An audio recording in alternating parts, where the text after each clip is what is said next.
Hello दोस्तों, आप सभी का मूवी 24 एक्सप्लेन में स्वागत है। मैं आप लोगों के लिए लेकर आया हूँ लाइट्स आउट मूवी का एक्सप्लेनेशन। आशा है कि आप लोगों को एक्सप्लेनेशन पसंद आएगा। शुरुआत करने से पहले आप लोगों से रिक्वेस्ट करता हूँ, आप लोग चैनल को सब्सक्राइब करें, वीडियो को लाइक करें और कमेंट करना ना भूलिएगा। आइए चलते हैं एक्सप्लेनेशन की ओर। कहानी की शुरुआत में आर्मी वालों ने आतंकवादियों के अड्डे पर अटैक किया है। दोनों के बीच में गजब की फायरिंग हो रही थी। डफी का साथी डॉन कहने लगा, हम लोगों को ऊपर जाकर फोर्ट को बचाना होगा। जब वे लोग ऊपर जाने लगे तो नीचे से गुंडे उन पर फायरिंग करती हैं। उन लोगों ने उन गुंडों को वहां पर ही ढेर कर दिया। डफी फोर्ट के पास पहुंचा और कहने लगा, तुम बिल्कुल ठीक हो जाओगे, तुम्हें कुछ भी नहीं होगा। वहीं डफी का साथी आगे बढ़ रहा है। उसके सामने गुंडे आए, वो उन गुंडों को बहुत बुरी तरीके से मारता है। उसने एक करके गुंडों को ठिकाने लगा दिया। फिर हम लोगों को प्रेजेंट का सीन दिखाया गया, जहाँ पर मैक्स नाम का व्यक्ति एक बार में बैठकर दारू पी रहा था। वहाँ पर डफी को एक ट्रक वाले ने ड्रॉप किया। वह उसे थैंक्स कहता है और बार में अंदर पहुंचा, जहाँ वह देखता है कुछ लोग पोकर खेल रहे थे। एक टकला उससे कहने लगा, तुम्हें क्या कोई परेशानी है? डफी कहने लगा, नहीं तो मैं तो आप लोगों के साथ में गेम खेलना चाहता हूँ, उसके लिए तुम्हें $200 लगाने होंगे।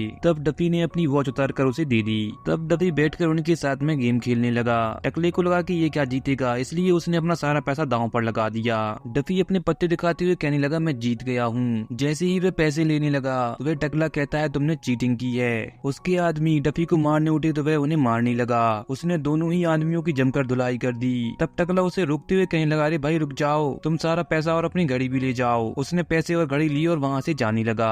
मैक्स ने डफी को उन लोगों को मारते हुए देखा था। तब वे बार से बाहर आया और फॉस्को को कॉल करके कहने लगा, मैं तुम्हारे पास वापस आ रहा हूँ, मेरे पास एक आदमी आ गया है जो बड़ा ही खतरनाक है। जब डफी रूम में जाकर बैठा था तो उसे वही पुराना फ्लैशबैक आता है जिसमें वे अपने साथियों के साथ में मर गया था। सुबह होते ही मैक्स डफी से मिलने के लिए पहुंचा। उसने पूछा, क्या मैं तुम्हें जानता हूँ? मैक्स ने कहा, नहीं। तो उसने तुरंत ही दरवाजा बंद कर दिया। वो बाहर से ही उससे कहने लगा, मैंने तुम्हें कल बार में लड़ते हुए देखा, तुम्हारे अंदर ग्रेट स्किल्स हैं। अगर हम लोग साथ में काम करेंगे तो बहुत सारा पैसा कमा सकते हैं। तभी डफी बाहर आकर कहने लगा, बहुत अच्छी स्पीच दी आपने, और वहाँ से चला गया। मैक्स उसका पीछा करता रहता है। तब वे उसके साथ में जाकर रेस्टोरेंट में खाना खाता है, जहाँ डफी ने उसे बताया कि तुम्हारी तरह मेरा भाई भी था, लेकिन वे अफगानिस्तान से लौट कर आया तो उसने खुद को गोली मार ली। तब डफी कहने लगा, चलो चलो ठीक है, तुम मुझसे क्या चाहती हो? मैं तुम्हारे दूसरों के साथ में फाइट करना चाहता हूँ, जिससे हम अच्छा पैसा कमा सकती हैं। फिर वे उसे एक फाइट की अड्डे पर ले गया। मैक्स वहाँ पर फॉस्को के पास जाकर कहने लगा, मैं उस आदमी को साथ में लेकर आया हूँ, तुम्हें उसकी फाइट करवानी होगी। फॉस्को कहने लगा, इनकी फाइट के बाद मैं फाइट करवाता हूँ। उसने दोनों अपोनेंट से कहा, तुम में से जो भी जीतेगा वह हॉस्पिटल जाएगा और जो हारेगा वह मुर्दाघर। दोनों के बीच में फाइट शुरू होती है। चोटी वाले ने पहले तो टकले की खूब धुलाई की। टकले ने उसे पकड़कर ट्रक से दे मारा और चोटी वाले को पंच मारते हुए वहाँ पर ही चित्त कर दिया। फिर वह फाइट करने के लिए कार्लोव को बुलाता है। वो वहाँ पर मौजूद लोगों से कहने लगा, मुझे पता है तुम लोग इस पर बहुत सारा पैसा लगाओगे, क्योंकि मैं इसकी फाइट एक नए आदमी से कराने जा रहा हूँ। जैसे ही उसने डफी को लड़ाई करने के लिए बुलाया तो उसने लड़ाई करने के लिए मना कर दिया। वह वहाँ से ये कहते हुए जाने लगा कि मुझे लड़ाई नहीं करनी है। फॉस्को उससे कहने लगा, मुझे लगता है तुम कायर हो। ये सुनते ही डफी लड़ाई करने के लिए तैयार हो गया। वो आकर कार्लोव से लड़ने लगा। उसने 4 बार में ही कार्लोव को चित्त कर दिया। फॉस्को उसे देखता ही रह गया। मैक्स ने उससे पैसे लिए और वहाँ से चला गया। जब वे लोग गाड़ी से जा रहे थे, मैक्स ने डफी को उसका हिस्सा दे दिया। वहीं रिचल का बॉयफ्रेंड उसके घर पर कुछ ढूंढ रहा था। उसने पूछा तो वह रिचल पर चिल्लाने लगा। वो हाना से कहने लगा, तुमने मेरा सामान तो नहीं देखा, और मुड़कर रिचल को थप्पड़ मार दिया। वो उससे कहने लगी, तुम यहाँ से निकल जाओ। तभी वहाँ पर डफी और मैक्स आ गए। मैक्स कहने लगा, तुम यहाँ क्या कर रहे हो? तो स्टेन ने उसे धक्का दे दिया। तब डफी ने उसे 2 चिपका दिए तो वह चुपचाप उठकर वहाँ से चला गया। कार्टर स्टेन के पास आकर कहने लगा, तुम्हें सेंट ने बुलाया है। वो उसे सेंट के अड्डे पर लेकर पहुंचा। वहाँ पर 2 लोगों के बीच में फाइट चल रही थी। वो जाकर सेंट से मिलता है। सेंट उससे कहने लगा, मुझे बताओ मेरे पैसे कहाँ पर हैं? वहाँ पर डिटेक्टिव एलन भी आ गई। सेंट की साथी लिंक्स ने उस पर गन तान दी। एलन ने उसे गन दूर करने के लिए कहा। वो उसके पास में बैठकर कहने लगी, तुम मुझे सच्चाई बताओ। वो कहने लगा, पैसा मेरी गर्लफ्रेंड के यहाँ पर है, हम लोग कार में बैठकर उसके यहाँ चल सकती हैं। उसने सेंट से पूछा, तुम्हें इसका एड्रेस पता है? जैसे ही सेंट ने कहा हाँ, तो उसने वहाँ पर स्टेन को गोली मार दी। फिर मैक्स सेंट से मिलने पहुंचा। वो कहने लगा, ना तुमने कोई कॉल किया और ना कोई मैसेज, और आज तुम दिख रहे हो मुझे। तुम तो मुझे ये बताओ मेरा पैसा कहाँ पर है? तब मैक्स ने उसे कुछ पैसे निकाल कर दिए। मैक्स उससे कहने लगा, मेरे पास एक आदमी है जो तुम्हारे आदमियों को चुटकियों में चित्त कर सकता है, क्या तुम फाइट ऑर्गेनाइज करा सकती हो? सेंट कहने लगा, हाँ बिल्कुल, मैं तैयार हूँ। घर जाकर मैक्स ने डफी को फाइट के बारे में बताया। डफी चीयर्स करते हुए कहने लगा, हाँ मैं देख लूंगा। वहीं हम लोग लिंक्स को एक लड़की के साथ में फाइट करते हुए देखते हैं। लिंक्स ने उस लड़की पर बैक टू बैक वार किए। उन लोगों की फाइट को एलन और सेंट भी देख रहे थे।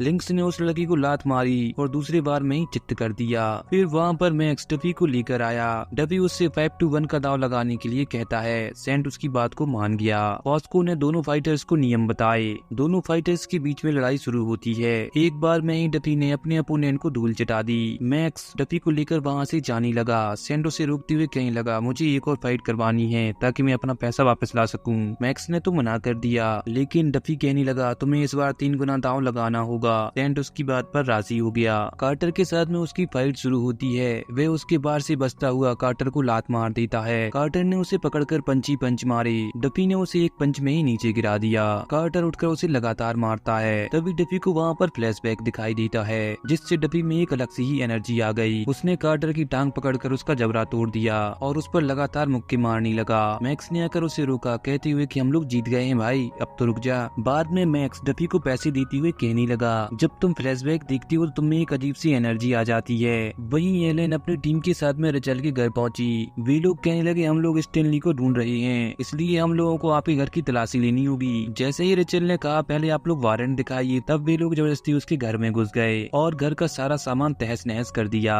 लेकिन उन लोगों को स्टेन के छिपाए हुए पैसे वहाँ पर नहीं मिले। एलेन ने जाने से पहले रेचल से कहा, तुम बहुत ही चालाक हो, और अपनी टीम के साथ में वहाँ से चली गई। जब वे दोनों घर पर आए तो रेचल कहने लगी, उन लोगों ने सब कुछ तबाह कर दिया। मैक्स उससे पूछने लगा, उन लोगों को क्या चाहिए था? वे लोग स्टेन को ढूंढ रही थी। जहाँ तक मुझे पता है, स्टेन की एक ड्राई क्लीन की दुकान थी, लेकिन वे लोग तो घर में पैसा ढूंढ रही थी। वे दोनों तुरंत ही सेंट के पास गए। वहाँ पर एक फाइटर डफी को उकसाने लगा। डफी उससे कहने लगा, भाई मैं नहीं लड़ूंगा। वे लोग सेंट के पास गए। मैक्स कहने लगा, उन लोगों ने मेरी बहन के साथ में दुर्व्यवहार किया और घर में तोड़फोड़ की। सेंट उससे कहने लगा, भाई मैं वहाँ पर नहीं था, स्टेन का बहुत सारा पैसा बकाया है। यदि तुम लोग सोच रहे हो कि उन लोगों से भिड़ोगे तो वे लोग तुम्हारा बहुत बुरा हाल करेंगे, क्योंकि वो लोग बड़े खतरनाक हैं। रास्ते में उन लोगों को एलन मिल गई। वो डफी से कहने लगी, मैं तुम्हें जानती हूँ, तुम मुझे बाद में कॉल करना।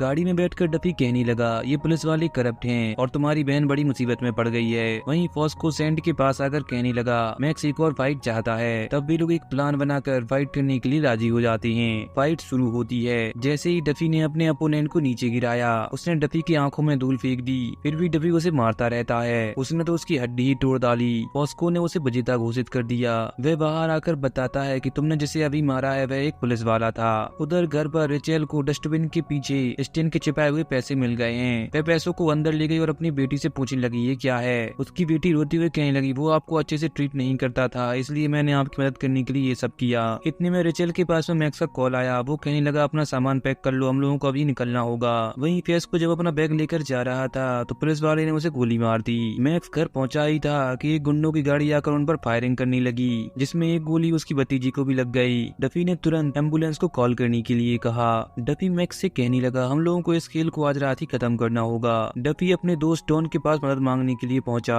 वह उन लोगों को हथियार दिखाता है। वे लोग गन लेकर सेंट के अड्डे पर पहुंचे। वहाँ पर मौजूद लोगों से पूछने लगी कि सेंट कहाँ पर है। जैसे ही सेंट उनके सामने आया तो मैक्स कहने लगा, तुमने ऐसा क्यों करवाया? उन लोगों ने मेरी नीज को गोली मार दी। सेंट कहने लगा, मैंने ऐसा कुछ नहीं करवाया, वे लोग पुलिस वाले थे, हम सब फंस गए हैं। तभी वहाँ पर पुलिस वाले आकर उन लोगों पर फायरिंग करने लगी। वे लोग जवाब में फायरिंग करते हुए छिप जाती हैं। फिर उन लोगों के बीच में गजब की फायरिंग होती है। एक पुलिस वाले को डॉन ने ठिकाने लगा दिया तो दूसरे ने उसे गोली मार दी। फायरिंग में एक गोली मैक्स को भी लग जाती है, लेकिन वह बाल बाल बच गया। एलन ने आकर सेंट को भी मार दिया था। मैक्स को गन पॉइंट पर लेकर कहने लगी, तभी तुम अपनी गन ड्रॉप कर दो। तभी मैक्स ने अपनी गन निकाली और एलन को गोली मार दी। उनका साथी डॉन भी उन्हें छोड़कर चला गया था। वहीं हाना भी अस्पताल में भर्ती है। डफी ने भी वो शहर को छोड़ दिया है। बाद में हाना को होश आ गया। फिर भी लोग साथ में बैठकर डिनर करते हैं। इसी के साथ में ये फिल्म यहाँ पर ही खत्म हो जाती है।